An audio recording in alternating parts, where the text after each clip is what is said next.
प्रश्नकाल को विपक्ष के द्वारा चलने नहीं दिया गया। समूचा विपक्ष और विशेषकर कांग्रेस पार्टी के इस प्रयास की मैं घोर निंदा करता हूं।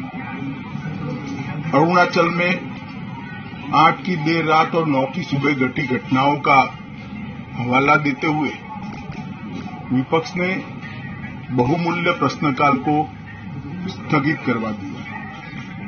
इसका कोई औचित्य इसलिए नहीं था कि पार्लियामेंट्री अफेयर्स मिनिस्टर ने स्पष्टता से कह दिया था कि 12 बजे इस देश के रक्षा मंत्री श्री राजनाथ सिंह जी इस विषय पर सदन के सामने अपना बयान रखेंगे। जब बयान रखने की बात कर ही दी तो इसका कोई औचित्य नहीं था। मुझे भी थोड़ा आश्चर्य लगा।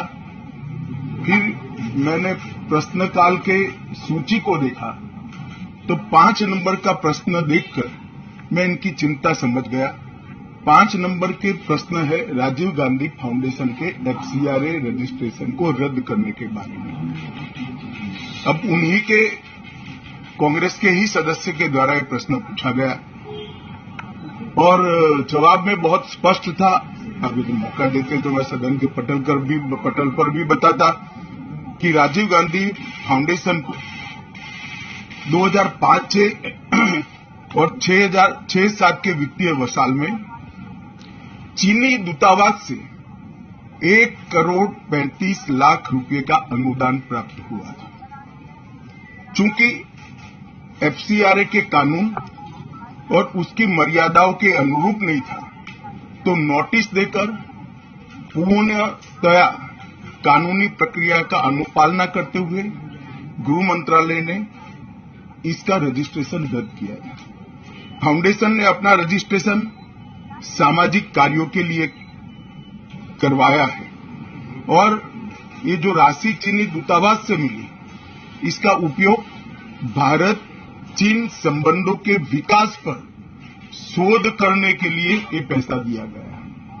अब मैं कांग्रेस पार्टी को पूछना चाहता हूं कि इन्होंने शोध तो जरूर किया होगा।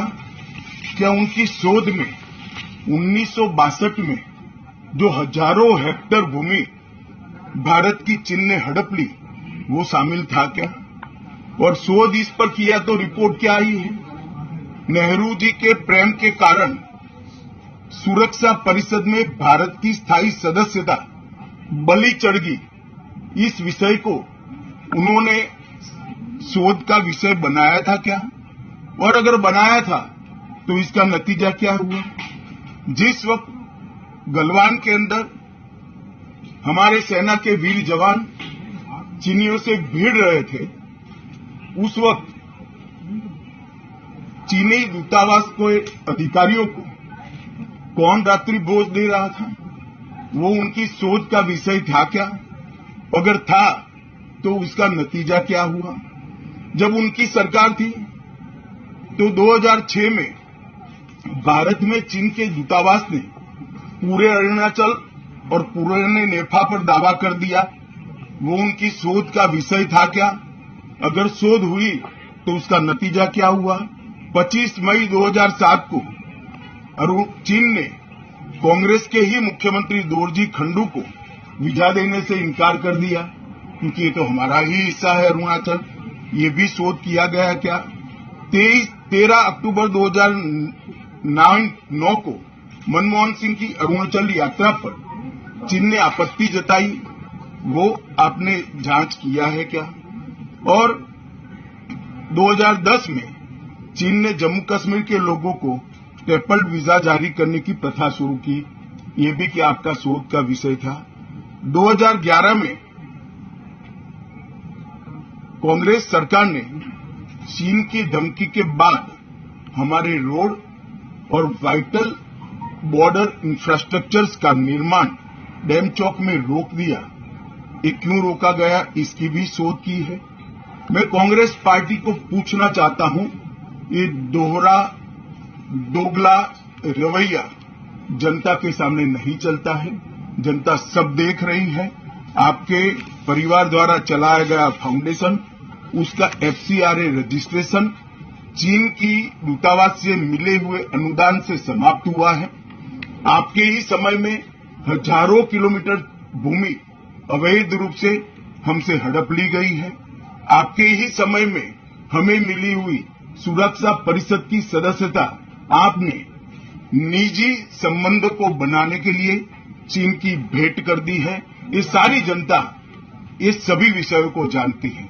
मैं इतना स्पष्ट कहना चाहता हूं कि भारतीय जनता पार्टी की सरकार है, नरेंद्र मोदी इसके प्रधानमंत्री है, और जब तक भारतीय जनता पार्टी की मोदी सरकार चल रही है, 1 इंच जमीन पर भी कोई कब्जा नहीं कर सकता। कल अपने सेना के जवानों ने जो 8 की देर रात को और 9 की सुबह को जो वीरता दिखाई है, मैं इसकी भूरी प्रशंसा करता हूं। इन्होंने घुसे हुए सभी लोगों को कुछ ही घंटों में वापस खदेड़ दिया और हमारी भूमि का रक्षण किया है। राजीव गांधी फाउंडेशन के FCRA लाइसेंस रद्द होने का एक दूसरा भी कारण था।